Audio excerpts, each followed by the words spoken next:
Hello guys, this is RJ and welcome back to my YouTube channel. For today's video, mag-house hunting tayo ngayon. And ang oras natin ngayon ay almost 8 PM na. So inaantay ko lang si Mrs. na dumating dahil manggagaling pa siya, galing sa work, no? So recently, naging active na naman po yung mga baladiyan, no? Hindi ko alam kung Arabic word ba siya or Indian word or word na ginawa ng Pilipino. Pero sa madaling salita, no, nagra-random checking sila ng mga apartments, mga villas, or mga bahay dito sa Dubai. Hindi lang dito sa Dubai, no, sa buong UAE actually, nangyayari to. So, yung isang apartment na hinahandle din ng caretaker namin, nakita namin na may pumasok dun sa kanilang apartment. Kaya kami, syempre, medyo natakot din kami. Nag-worry kami dahil nga, syempre, may bata kami and ayaw naman namin na maging bad experience siya or traumatic experience para sa bata. Napag-usapan namin mag-asawa na maghanap nga ng malilipatan. Dito kasi sa Dubai, nauso kasi dito yung partition. Hindi ko lang sure kung matagal na ba ito na alam kung kailan talaga nag-start yung partition. Pero nung dumating kasi ako dito 3 years ago, nagsimulang nauso yung capsule partition. So, yun yung box type na partition na kumbaga para siyang naka-bed space pero may sarili kang pinto, may sarili kang daluyan ng aircon, may sarili kang cabinet. Sa recent vlog ko, makikita nyo, no, na minsan ay tumira ako sa isang capsule partition dito sa Dubai. And then, meron din dito yung tinatawag na loft type. Yung loft type naman, kung i-describe ko siya, is mas malaki siya compare sa capsule partition.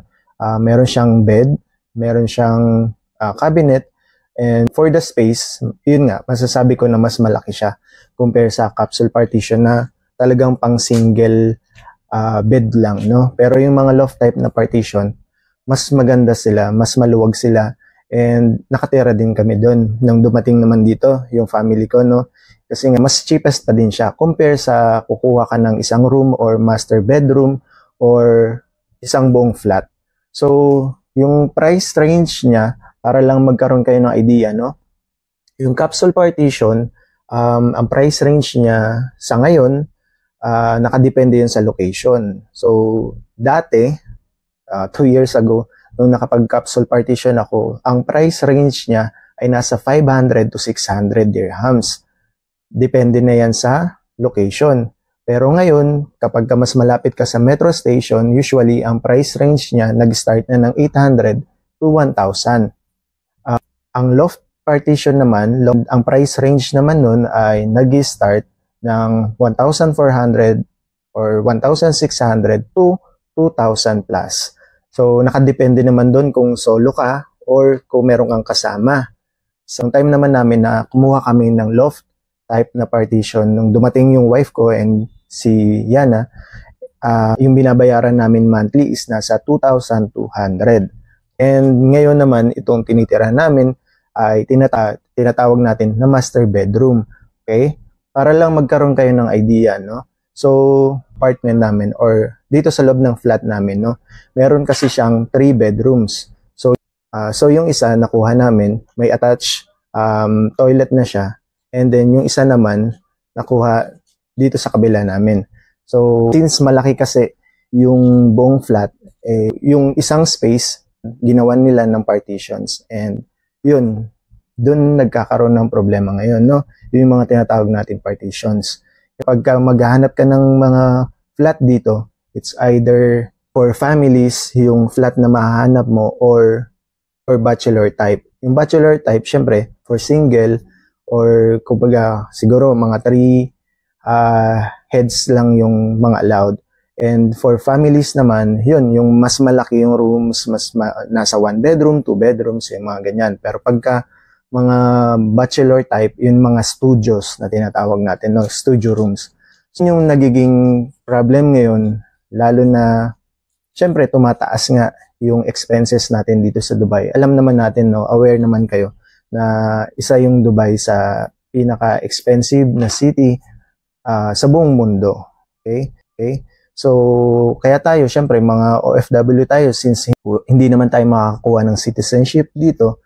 So, ang ginagawa natin, naghahanap tayo ng mas mura, alternative na option para nga mas makamura tayo, mas makasave tayo, mas makapagpadala tayo sa Pilipinas or kumbaga makakuha tayo ng ibang investment natin sa Pilipinas. Yun nga, di ba? So, yun yung ginagawa natin. Kumukuha tayo ng mga partitions or kumukuha tayo ng mas maliit na rooms para mas makasave tayo. Dahil aware naman tayo na yung iniiwasan kasi nila is siyempre yung mga sunog, iniiwasan nila na magkaroon ng overcrowding sa isang flat. So, mas priority kasi nila dito na kapag ka nasa isang flat kayo, para mas comfortable naman talaga yung buhay, mas ino-honor nila, ina-allow nila kapag ka family, as in buong pamilya kayo, no? Na maghahati-hati or mag-share ng isang buong flat. Pero kapag ka mga ganito kasi na magkakaiba kayo ng, alam mo yun, kung minsan may iba't ibang lahi or kung minsan ang ka-share mo ay syempre hindi mo kapamilya, yun yung mga iniiwasan nila kaya nagkakaroon ng baladiya. Antay lang natin na mag-alas 8, no? And maya-maya, parating na rin yung si Mrs. And ito si Hana, kanina pa nang ulit. So, gustong-gusto niya kasi sumama sa vlog natin ngayon. Say hi. Hello. Hi. Ayan. So, ayun lang guys. Kung ready na kayo sa video natin, pasensya na, medyo naging mahaba yung intro natin, no? Binigyan ko lang kayo ng insight para mas maintindihan nyo kung bakit nga ba nangyayari yung mga ganitong bagay dito sa Dubai. So, ready ka na sa video natin? Tara, simulan natin. So, ayun lang mga kabayan, no? Andito na tayo ngayon sa labas and kasama na natin si Mrs. na kakagaling lang sa trabaho. So, nandito tayo naglalakad ngayon sa may Al Jazeera Street and ang dulo nito ay Salah Al Din Street. And ito yung Reef Mall and nasa loob niyan yung Nesto Hypermarket. So ayan, Salah Al Din Street. Yun. So few blocks away doon sa street ng Salah Al Din ay napuntahan natin itong building, no? Residential building ito. And kung makikita nyo, no, maganda yung kanilang facility dahil sa bungad pa lang may security guard kapag ka may papasok and lalabas na tenants or mga bisita. So merong mag-o-open or mag-close nung kanilang pinto. Tapos itong unang pinasok natin na unit ay studio unit. So ang price range nito ay nasa 44,000 dirhams to 48,000 dirhams. Walang balcony yan. So ang view na nakikita natin ngayon ay yung inner view ng buong building. So located siya sa pinakagitna ng buong building na to. So, ito so far malaki siya. Nasa siguro mga 400 square feet ito. Compare dun sa mas malaki siya compare dun sa nakita naming apartment before nung pumunta kami sa may Union Station. So, meron siyang toilet and bath. Meron din siyang kitchen. Tapos, yun, open space siya. Katulad nga sabi ko, dahil studio unit ito.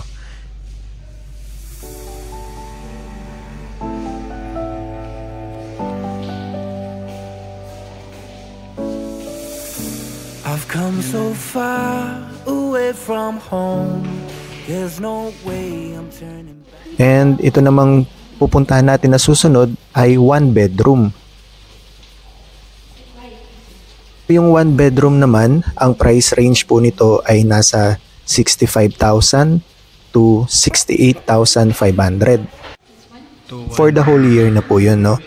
So kung i-convert natin siya into peso, almost nasa 1 million na siya. So siguro mga 800,000 to 900,000 yung price nitong apartment na to for one bedroom. And ito maganda kasi pagbukas mo ng bintana, makikita mo yung view ng mga apartments din at ng ibang building sa labas. Maganda yung location nito dahil malaki din yung window. So mapapansin nyo meron din silang screen at meron na din itong balcony.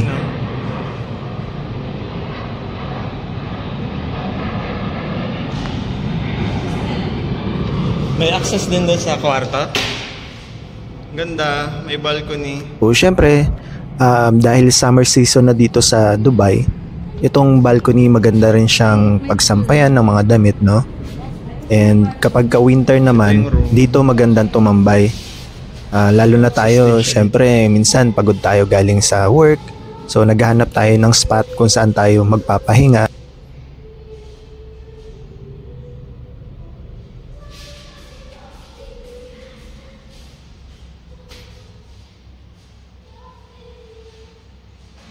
And ayun, meron din siyang one toilet and bath.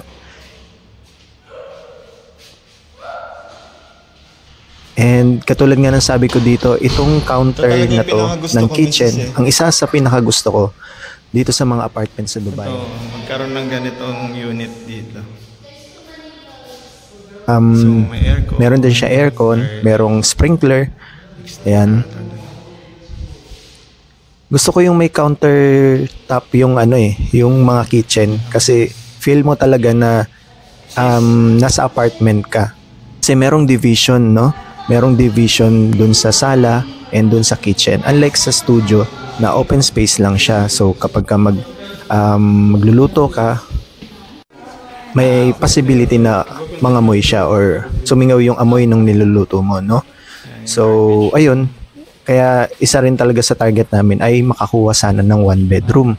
Since lumalaki na rin nga yung pamilya namin, kaya sana ang makuha namin ay one bedroom. Pero yun nga kung iisipin natin, no, yung price range difference nila from 44 to 65,000. Napakalaki. Lalo na kung i-convert natin sa peso. So since expat lang naman tayo dito sa Dubai and hindi naman natin ma-acquire itong unit na to pagdating ng panahon, wala kasing rent to own dito, medyo mabigat yun para sa atin, to be honest, okay?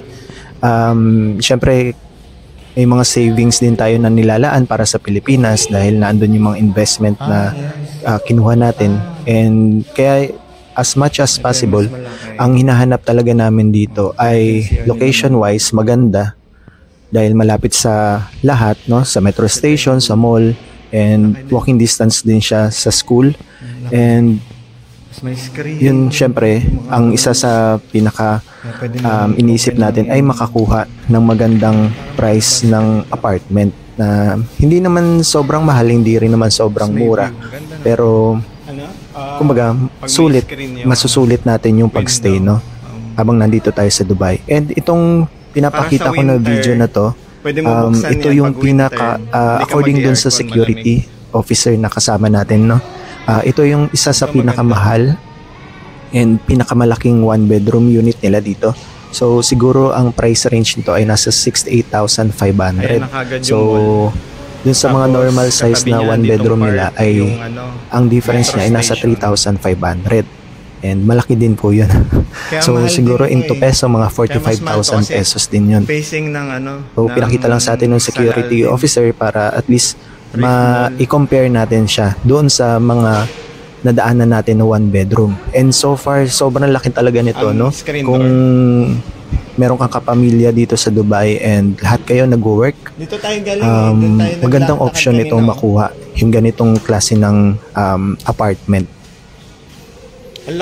So siya nga pala, no, katulad ng sabi ko, dahil nga nauuso yung baladiya dito, itong apartment or itong building na to na napuntahan namin, hindi rin po sila nag-aalaw ng mga partitions sa loob ng mga units.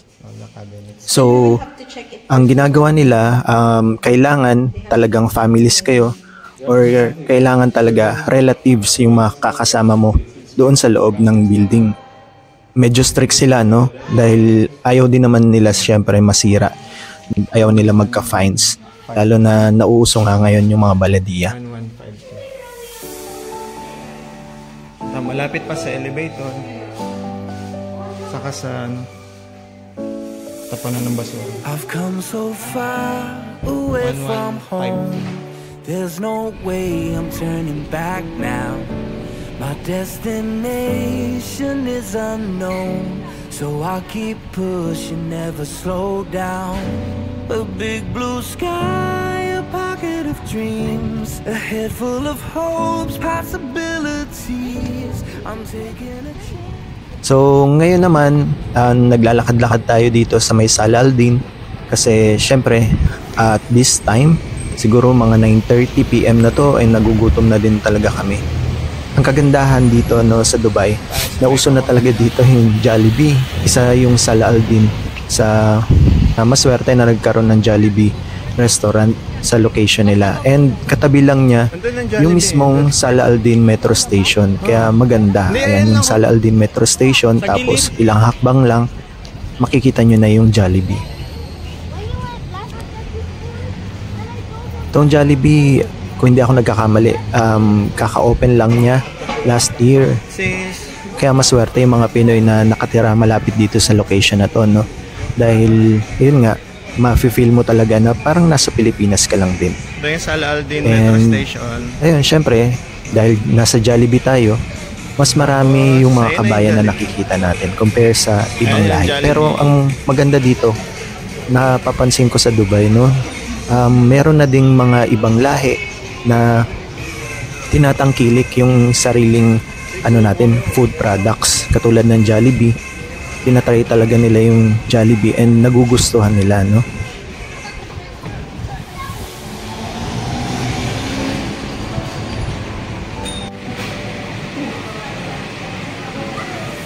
Oo nga, no? Walang Jollibee statue dito. Pero ang ganda ng mga nila.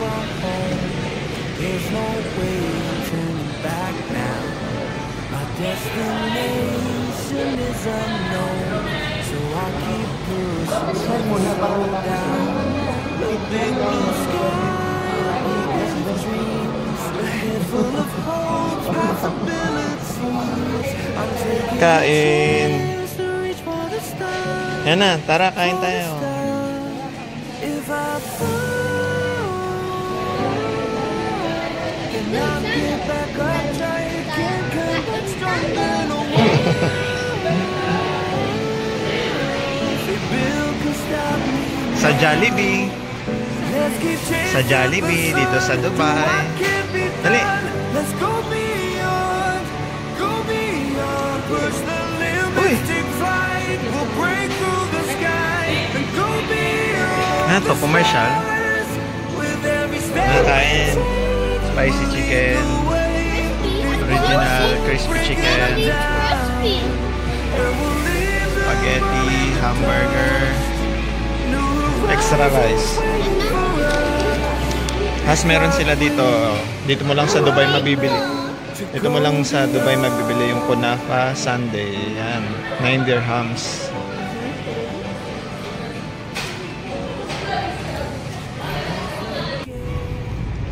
So after natin kumain dun sa Jollibee, naglakad-lakad lang ulit tayo dahil dito inaantay natin yung isang kausap ni Mrs. na magpapakita sa atin nung apartment na for rent dito sa may location na to. Dito pa rin kami sa labas and naghahanap pa rin kami ng malilipatan, no? So ito ay yung Moracabat area. Yung mga nasa likod natin na yan, apartment. Tapos ito, mga residential buildings din. Tapos ayun na yung Reef Mall. Oh. Tapos ito din, residential building din siya.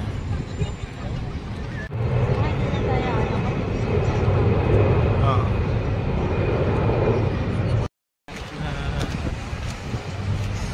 So pupunta namin yung last na apartment na titignan namin ngayong gabi. Just gave my first friend and I didn't get. So ayun, nandito na kami sa may apartment. One bedroom din nito and meron din toilet and bath. Meron din siyang balcony. Actually mabait yung caretaker na nag-assist sa amin dito. Binigyan niya kami ng magandang discount sana dito sa apartment na to. Kung mapapansin nyo, Yung balcony din, hindi siya ganun kalaki, hindi rin siya ganun kaliit.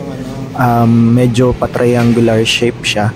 So, kung magsasampay ka, siguro kakaunti lang din halos yung maisasampay mo sa lugar na yun. Pero dahil naglagay din sila ng net, maganda din yung ginawa nilang technique na yun para at least yung mga ibon, no, lalo na sa umaga, hindi pasukin or hindi maiputan yung syempre yung mga damit na sinampay natin. Kitchen.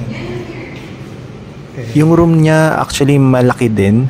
May mga malalaking windows din siya, no. Wala nga lang din masyadong view dahil halos nasa likod part na siya ng mga buildings. Pero so far, nafe-feel mo din naman yung hangin na pumapasok. So kung winter na, maganda rin ito dahil makakatipid ka sa aircon, no.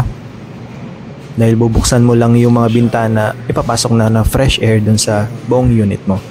So after nun, actually binigyan niya kami ng discount up to 60,000. So yun nga, sabi namin, pag-iisipan muna namin dahil nga iniisip din namin yung location niya. Isa sa napansin namin dun sa area na yon, yung last apartment na tinignan natin is wala siyang lift, wala siyang elevator, and nasa second floor yung kanilang unit na pinakita sa atin. So sa ngayon, ang situation natin, syempre may hihirapan tayo umakyat, bumaba. And kapag may mga mabibigat tayong dala, halimbawa mga maleta, kung galing kang bakasyon, mahihirapan din tayo, no? Yun lang mga kabayan, no? Sana nakatulong itong video na ito para magkaroon tayo ng idea, no? Kung ano nga ba yung mga itsura ng mga units na naandito sa Dubai, and kung ano-ano nga ba yung mga price ranges na pwede nating tignan as option, lalo na kung nagsisave tayo. So again, this is RJ. Peace.